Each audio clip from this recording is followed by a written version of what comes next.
Praise lord, హల్లెలూయా. దేవునికి స్తోత్రం.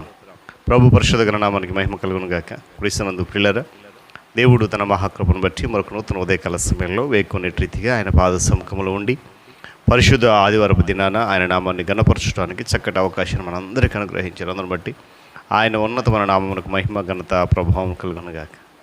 క్రీస్తునందు ప్రియులైన దైవజనులు, స్నేహితులు, విశ్వాసులు, సహోదరి సహోదరులు, ఈ కార్యక్రమాన్ని వీక్షిస్తున్న ఆత్మలందరికీ మన రక్షకుడైన యేసయ్య నామంలో శుభములు మరియు వందనాలు తెలియజేస్తాను. మీరంతా బాగున్నారు కదండి? చాలా సంతోషం. రండి, ఈ దినం కూడా ప్రేమతో మిమ్మల్ని ఆహ్వానిస్తున్నాను. దేవుడు మిమ్మల్ని మీ కుటుంబాలను దీవించును గాక. అనుదిన అభివృద్ధి ఉదయకాలపు ధ్యానాలటువంటి ఆధ్యాత్మిక కార్యక్రమంలో నాతో పాటు పల్లె బాక్సులు కండి.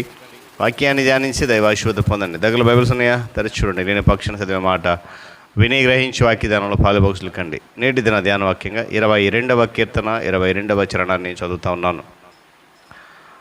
నీ నామమును నా సహోదరులకు ప్రచురపరచెదను, సమాజ మధ్యమున నిన్ను స్తుతించెదను. దేవుడు తన పరిశుద్ధ లేఖన మాటను మనకు దీవించును గాక. తలలోంచి కన్ను మూసుకుందాం. ప్రార్థన. మహోన్నతుడ, మీకు వందనాలు. తిరిగి మనకు నూతన ఉదయకాల సమయంలో ఇటువైపు రీతిగా ఆదివారపు దినాన నీ పాద సముఖములు నిలబెట్టినందుకు వందనాలు.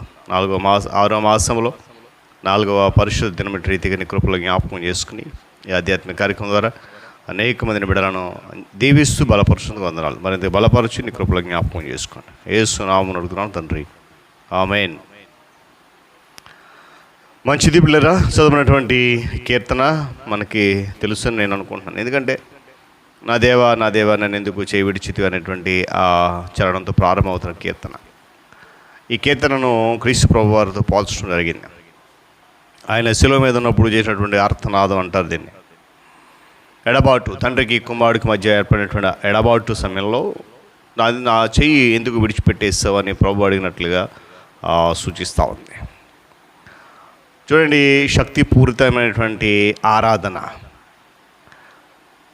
ఆ సమయాల్లో ఎక్కువగా కొన్ని వాక్య భాగాలు ఉపయోగిస్తారు. వాటిలో ప్రధానమైనది కొంచెం ఎక్కువ ప్రచురంలో ఉండేది ఏంటంటే ఫిలిప్పీ పత్రిక 2వ అధ్యాయం 9 నుంచి 11 వచ్చిన ప్రతివాని మోకాలు యేసు నామమున వంగును, ప్రతి నాలుక యేసుక్రీస్తును ఒప్పుకున్నాడు. నిస్సందేహంగా ఇది ఆరాధనకు సరైనటువంటి వచనమే. కానీ కొన్నిసార్లు ఆ వాక్య భాగం యొక్క ముగింపు మాటలపైన మనము దృష్టి పెట్టలేకపోతున్నాం. ఏంటంటే తండ్రి అయినటువంటి దేవుని మహిమార్థమై. దాని అర్థం ఏంటంటే సమస్త ఆరాధన అంతా కూడా చిట్ట చివరికి తండ్రికి చెందాలి. మనము దేవుని ఆత్మ ద్వారా తండ్రిని ఆరాధిస్తూ క్రీస్తు యేసునందు ఆనందిస్తున్నామని దేవునికి వాక్యం చెప్తా ఉంది. మన ప్రభు అయినటువంటి యేసుక్రీస్తు ప్రభు వారి యొక్క తండ్రి అయిన దేవునికి కృతజ్ఞతాస్తుతులు చెల్లిస్తూ ఉన్నాం. తండ్రి అయినటువంటి ప్రభువును స్తుతిస్తూ ఉన్నాం. నిజానికి క్రీస్తు కూడా తండ్రిని స్తుతించేటువంటి క్రమంలో మనతో పాటు పాలిభాగస్తులు కలుస్తారు.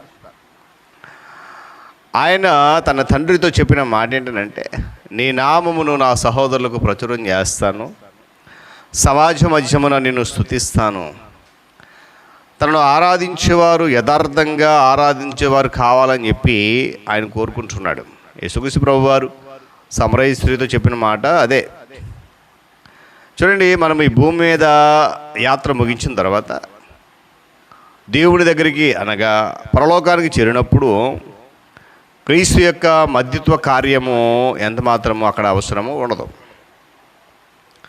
అక్షరాల మనము దేవుని సన్నిధిలోనికి నడిపించబడి ఆయన మహిమను మహత్తును కన్నులారా చూస్తాం. క్రీస్తు నామము మరియు ఆయన తండ్రి నామము మన నుదిటి మీద రాయబడుతుంది. అక్కడ ఆరాధన అనేది తండ్రికిని కుమారునికిని ఆయా స్తుతి కారణమైనటువంటి అంశాలను బట్టి ఆధారపడి ఉంటుంది. ప్రకటన గ్రంథంలో చాలా విషయాలు రాయబడ్డాయి, అవన్నీ చూడండి. అయినప్పటికీ పరిశుద్ధాత్మను ఆరాధించడం అనే ప్రస్తావన అక్కడ లేదు కూడా. తండ్రి కుమారుడు కాదు, కుమారుడు తండ్రి కాదు. కానీ తండ్రి కుమారుని యందును, కుమారుడు తండ్రి యందును నివసించునని భాగం చెప్తుంది యోహాను సువార్త. అయినా కూడా అదే భాగంలో యేసే సర్వాధికారియు సర్వ మహిమను తండ్రికి ఆరోపిస్తున్నాడు. అదేవిధంగా యేసుక్రీస్తు ప్రభువారు వలె పరిశుద్ధాత్ముడు పూర్తిగా దేవుడై ఉన్నప్పటికీ కూడా తన వైపు మనుషుల ఆరాధన ఏమాత్రం మళ్ళకుండా ఆ ఆరాధన అంతా కూడా తండ్రి వైపుకే మళ్ళిస్తున్నాడు. ఎంత గొప్ప ధన్యత చూడండి. హల్లెలూయా. ఆయన ప్రజలపై దిగి వచ్చినప్పుడు ఆయన ఆశ్చర్య కార్యాలను బట్టి దేవుని గణపరచాలని చెప్పి ప్రజలను పురుకొల్పాడు. అపొస్తలుల కార్యాల గ్రంథంలో పరిశుద్ధాత్ముడు క్రీస్తును మహిమపరుస్తున్నాడు, క్రీస్తు తండ్రిని మహిమపరుస్తున్నాడు. ఈ అవగాహన మన ఆరాధన విధానాలను విప్లవాత్మకంగా మార్చి దానికి కొత్త దృక్కోణం కలుపుతుంది.